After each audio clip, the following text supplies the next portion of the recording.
अगर आपको अपने से ही अपनी जान का खतरा है तो सोचिए आप क्या करेंगे। अगर अपनों का ही सहारा बुढ़ापे की उम्र टूट जाए तो सबसे पहले पुलिस के पास जाएंगे। यही किया बिशन देवी ने। अपनी जान की हिफाजत के लिए उसने पुलिस का सहारा लिया, लेकिन इस बात से बेखबर दिल्ली पुलिस ने भी उनकी एक ना सुनी और वहां से उन्हें सिर्फ नाउम्मीदी हाथ लगी।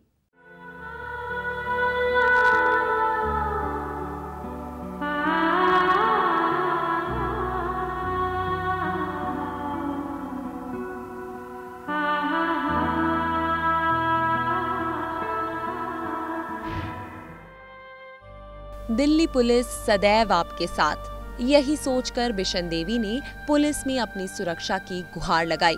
अपनों से धोखा खा चुकी इस बेबस मां ने इस उम्मीद के साथ पुलिस का दरवाजा खटखटाया था कि वहां से तो उसे इंसाफ कम से कम जरूर मिलेगा। लेकिन उन्हें क्या मालूम था कि हमेशा लोगों के साथ होने का दावा करने वाली पुलिस भी उनका साथ नहीं देगी। जी हाँ, बिशन देवी और उनके बेटे की मां ने तो कंप्लेन के बाद भी पुलिस ने उनकी रिपोर्ट पर कोई ध्यान नहीं दिया और न ही उन्हें कोई सुरक्षा मुहैया करवाई गई। लेकिन जब फोकस संवाददाता ने पुलिस से इस मामले में बात करनी चाही तो कैमरे पर बोलने के लिए कोई राजी नहीं हुआ। लेकिन कैमरे के पीछे पुलिस ने बिशन देवी के सभी आरोपों को सिरे से नकार दिया। बिशन देवी ने दिल्ली पुलिस पर जो आरोप लगाए हैं वो बेहद ही संगीन है और ये आरोप कितने सही हैं ये तो जांच के बाद ही साफ हो पाएगा। लेकिन सबसे बड़ा सवाल ये कि बिशन देवी की गुहार पर आखिर कार्रवाई होगी कब तक। कैमरा पर्सन अजय के साथ तरुणा भाटी, फोकस टीवी, दिल्ली। बिशन देवी को बुढ़ापे में ये दिन देखने पड़ेंगे। उन्होंने कभी सपने में भी नहीं सोचा था।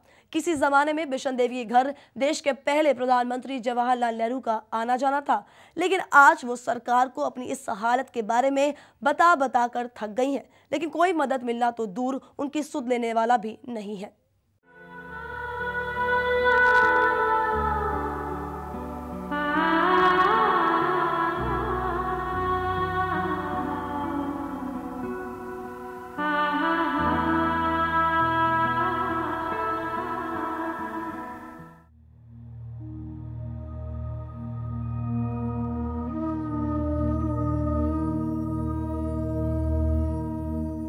हालात की मारी बिशन देवी 8 बच्चों की मां है। बावजूद इसके इनके साथ केवल एक ही बेटा रह रहा है।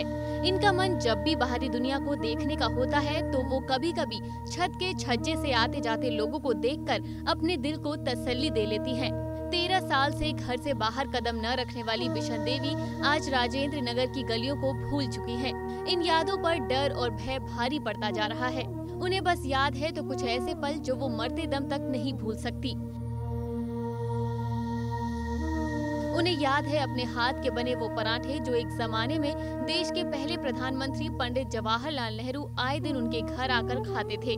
दरअसल बिशन देवी के पति लक्ष्मण दास शंकर मार्केट एसोसिएशन के अध्यक्ष थे, जिनकी 13 साल पहले ही मौत हो चुकी है। बिशन देवी के पति लक्ष्मण दास और पंडित नेहरू बहुत अच्छे दोस्त थे। नेहरू जी आए दिन लक्ष्मण दास के साथ उनके घर आया करते थे। नेहरू परिवार के साथ बिशन देवी के परिवार के अच्छे ताल्लुकात हुआ करते थे। नेहरू जब भी वहां आते तो बिशन देवी के हाथ के बने स्पेशल पराठे खाना नहीं भूलते थे।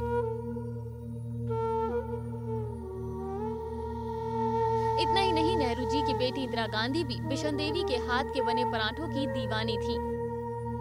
बाबूजी के सामने सारे आते थे, बनाई है ना, ये मैं बनाती थी, सब आके खाते थे दही के साथ। ये जवाहरलाल नेहरू, इंदिरा गांधी, विमला सिंधी और सोनिया गांधी, ये सब आके मेरे घर इतने में 10 किलो आटा रोटी, ये 10 किलो आटा रोटी का बनाती थी। सब खा जाते थे और ले जाते थे साथ में। बिशन देवी जिनके घर कभी देश के प्रधानमंत्री का आना जाना था, आज वही बिशन देवी अपनी सहायता के लिए सरकार से गुहार लगा रही है, लेकिन उनकी कोई सुनवाई नहीं है।